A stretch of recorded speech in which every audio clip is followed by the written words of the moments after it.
everyone, my name is Christiana and welcome to Dancing to the Decades. Today, we'll be learning about the Charleston.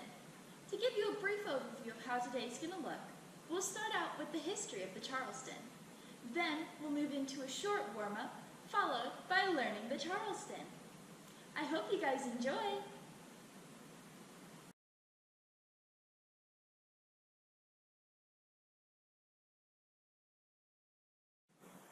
To begin, the Charleston is a form of swing dance.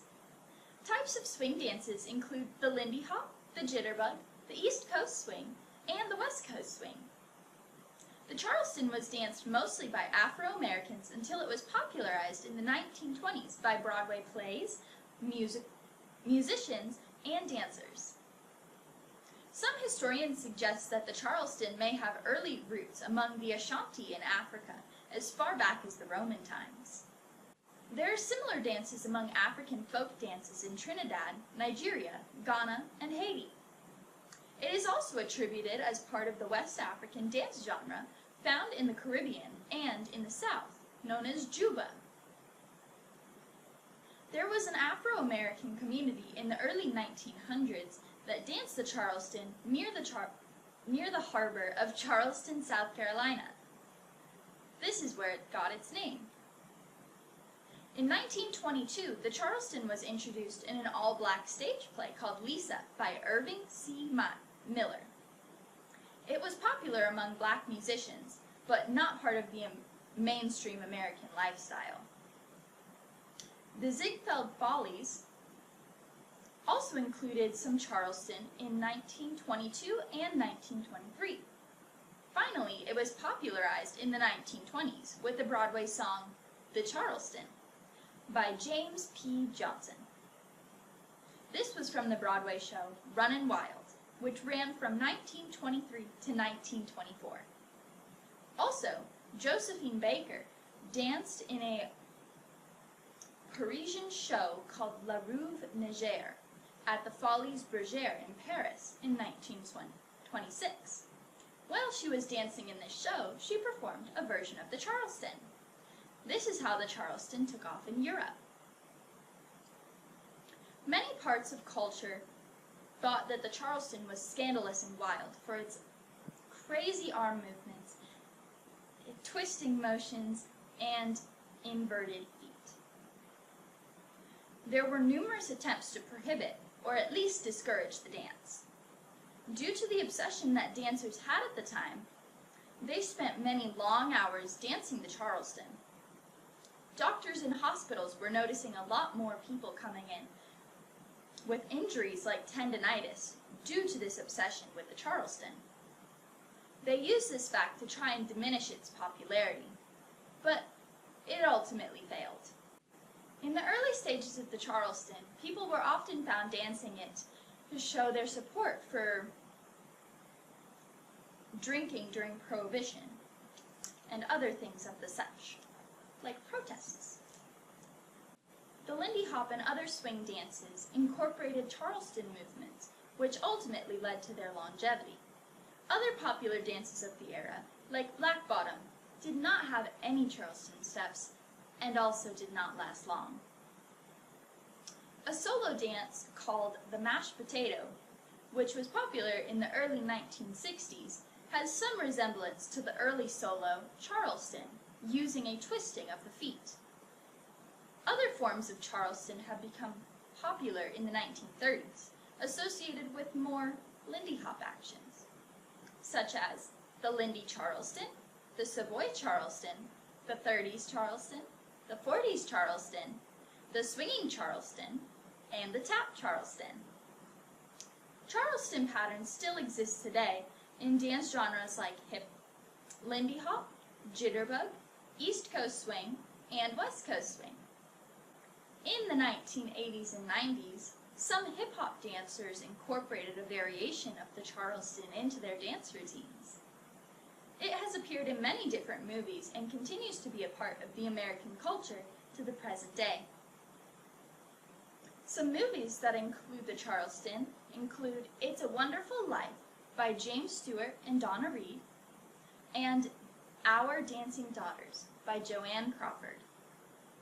Some popular musicians that create Charleston music include Fred Astaire, Jack Buchanan, Gertrude Lawrence, Savoy Orpheans, George Gershwin, Paul Robeson, Elise Carlisle, Hutch, Al Jolson, and Noel Coward. As we begin this warm-up, I would like to put out a gentle reminder that if something is too difficult for you today, that you are always free to modify the stretch to whatever feels good in this moment. If you have any questions, feel free to reach out through the email in the description box below. To begin, we're going to start with head rolls to the left, down, right, and back. And again, left, down, right, and back. One more time, left, down, right, and back.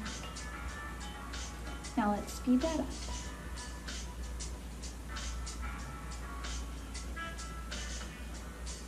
To the right, down, left, and back. And again, right, down, left, and back. One more time, right, down, left, and back. Now let's speed that up. Now we're going to do shoulder circles with our left shoulder going front, up, back, and down.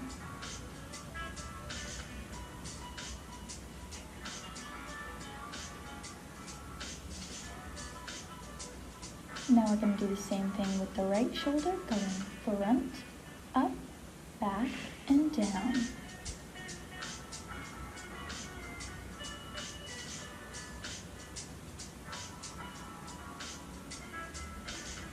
Now let's do both shoulders.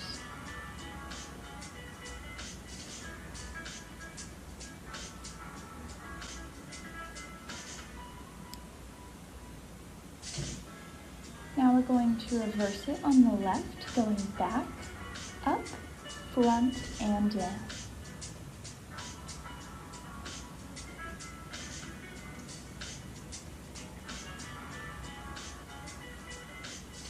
And on the right side, going back, up, front, and down.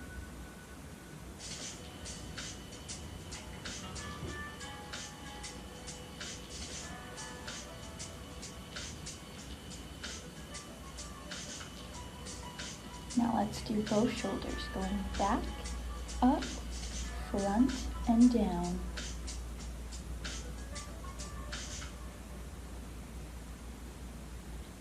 Great job, everybody. Now as we take this break, let's make sure that we are breathing and that we continue to do so throughout the rest of the night. You guys are doing such a great job. Continuing on, we're going to start with our arms reaching up. Now we're going to reach down, up, down, up, and down. Good job, guys. Now we're going to reach up and twist towards the left with our right arm in front, up, and twist towards the right with our left arm in front, and again up, and twist, up, and twist.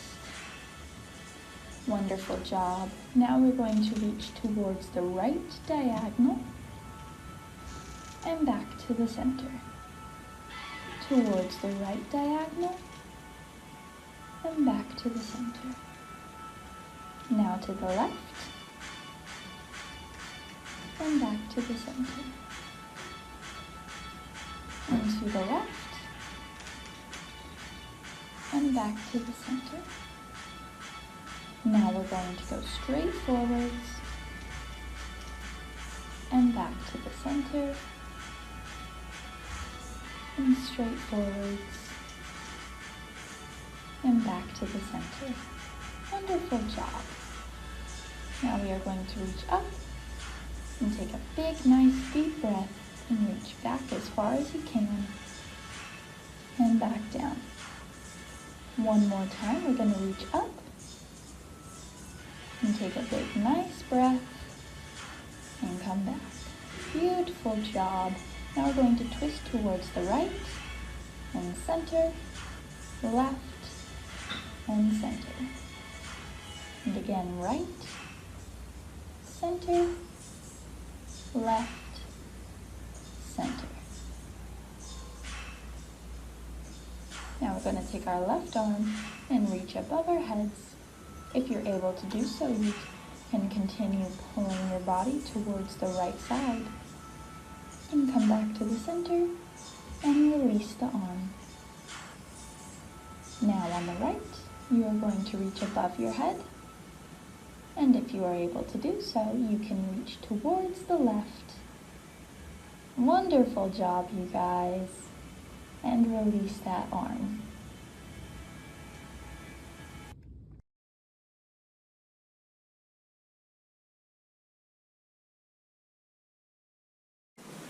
Great job following along with the warm-up, everybody.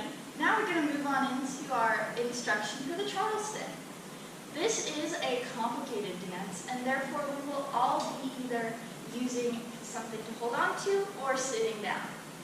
If you are going to be using something to hold on to, you can follow Kendall and me. And if you're going to be sitting down, you can follow Lila. All right. So, to begin, we're going to start with our left foot ready to go. And we are going to go out and in front. Then again out and in front. Then we're taking our front foot and going out and putting it behind us. And out and putting it behind us. The main thing to remember is that your knees are going to be facing each other. Obviously, if you are sitting in a chair, this does make it more difficult. So if you are sitting in a chair, don't forget to follow along with Lila. Let's try it with some music.